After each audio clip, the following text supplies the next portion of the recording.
When they pulled me off the plane, I thought the worst was over, that whatever invisible line I'd crossed on Flight 739 had been crossed at someone else's command, and once I was off, I could explain it away. I could call the person who sent that message. I could laugh and say it was all a mistake. I was wrong. They led me down the jet bridge like a man being escorted to his own execution. Fluorescent lights buzzed overhead, and my shoes clicked against metal plating. The world smelled of recycled air and fear. Every step felt like walking deeper into a maze I didn't know the map to. At the bottom of the bridge, the officers stopped. One of them, the older one with the thick jaw and the tired eyes, looked at me as if trying to find recognition in my face that would justify the suspicion stamped across his own. He flipped open a notebook. "Sir, we're taking you to a secure area for questioning," he said. "It's routine in situations like this." "What situation?" I asked. My voice sounded thin to my own ears. "I don't—" "You were flagged by airline security for suspicious behavior," the younger officer answered. He was efficient, polite, the kind who carried his authority like a well-worn coat. "We have to verify your identity and the reason you were given to disembark. Please come with us." They walked me into a small, windowless room. A single table, 3 chairs, a clock that ticked like an accusation. The flight attendant, Claire, I remembered her name from the tag on her uniform, watched from the doorway, face unreadable. She met my eyes briefly and then looked away. Whatever she'd tried to do felt useless now. She had warned me. It had changed nothing. "Sit," the older officer said.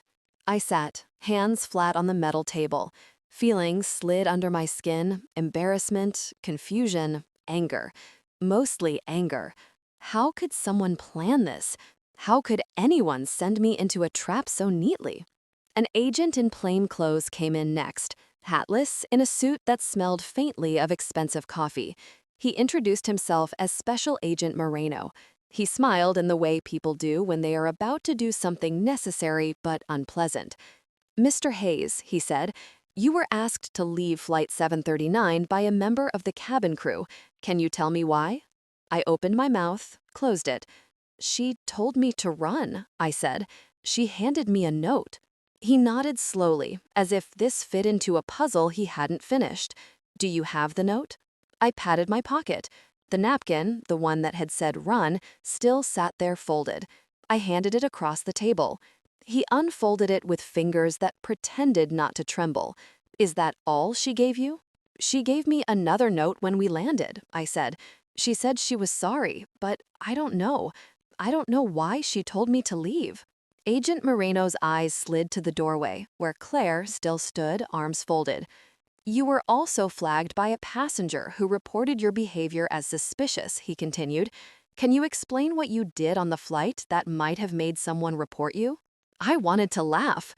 I sat, I read, I was handed a napkin. I refused to leave. He steepled his fingers. The clock ticked. Outside, muffled through the wall, passengers shuffled, voices woven with the constant background drone of an airport. "Do you understand that, under the current circumstances, this looks unusual?" Moreno asked. "We have protocols for safety threats. When a stranger tells a passenger to leave a plane, we treat it seriously." "Then ask the woman," I snapped. "She tried to warn me." He looked at Claire. She stepped forward, hands folded in front of her, face suddenly professional in the way people become when the gravity of something forces them to shed their panic and wear authority like armor. "Mr. Hayes," she said, voice steady, "I encountered him mid-boarding. He was not the kind of passenger who would cause alarm ordinarily, but I saw something, a pattern, and I acted." "Explain the pattern," Moreno said. She swallowed. "Flight 739 has a standard passenger manifest. There are protocols for security checks. I intercepted a communication, internal, small, but consistent with a pattern we trained for. I was told not to intervene, that it was handled. But when I saw Mr. Hayes, something about him matched the parameters of a targeted approach. I couldn't leave it to chance." "Parameters for what?" I demanded. She looked at me, and for the first time I saw guilt, not just fear. "I can't say more in this room," she whispered. But after we landed, people I reported to, they made a call. I was told to keep him on board, but I saw the look in the control room, or whoever it is, and I knew they would use him for something else. I thought if I got him off the plane, it might save him from being manipulated. Agent Moreno expression hardened. Are you saying someone higher up compromised this flight crew's decision? She hesitated, a pause that spoke volumes. All I can say here is I tried to warn him. I failed. Silence wedged itself into the room. The clock kept counting the seconds. You said someone reported Mr. Hayes's behavior as suspicious, Moreno said. The younger officer cleared his throat and produced a statement. Passenger in 12C reported that the subject had been acting erratically and that he'd witnessed the subject speaking suspiciously to a crew member. I remembered his cold smile, the way his eyes had tracked me. 12C. Hood up, a man who walked off the plane like he'd never existed. He lied, I said. He spoke to me. He told me things. He told you things, Claire said softly. What did he say? He said I didn't listen to you, I said. He said I was part of something bigger. He said betrayal comes from those close to you. Agent Moreno leaned back.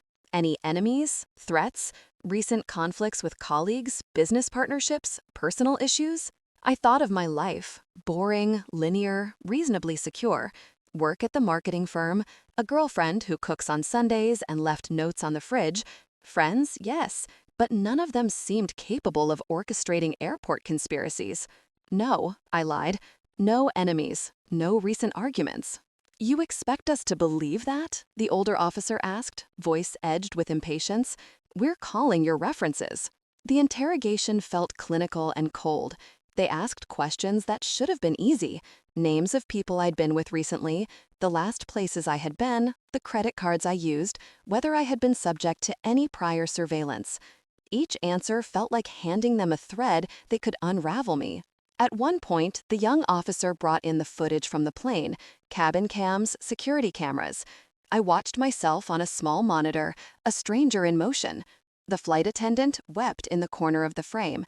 The man in 12C barely registered on screen as he moved like a shadow.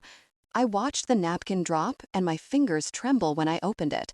I watched Claire hand me the second note at the gate, the look on her face unreadable. Do you know anyone at your company who might want to frame you? Moreno asked, eyes drilling into mine. I wanted to answer truthfully. I wanted to say no one. But then I thought of texts I'd brushed aside, the offhand remark from my partner Marcus about trusting the wrong people, the way Maya sometimes looked at my phone with a curiosity that felt like scissors. Maya, I said.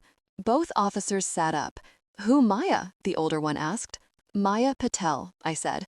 My girlfriend. She works as a consultant for several firms. She's been helping me with a side project recently.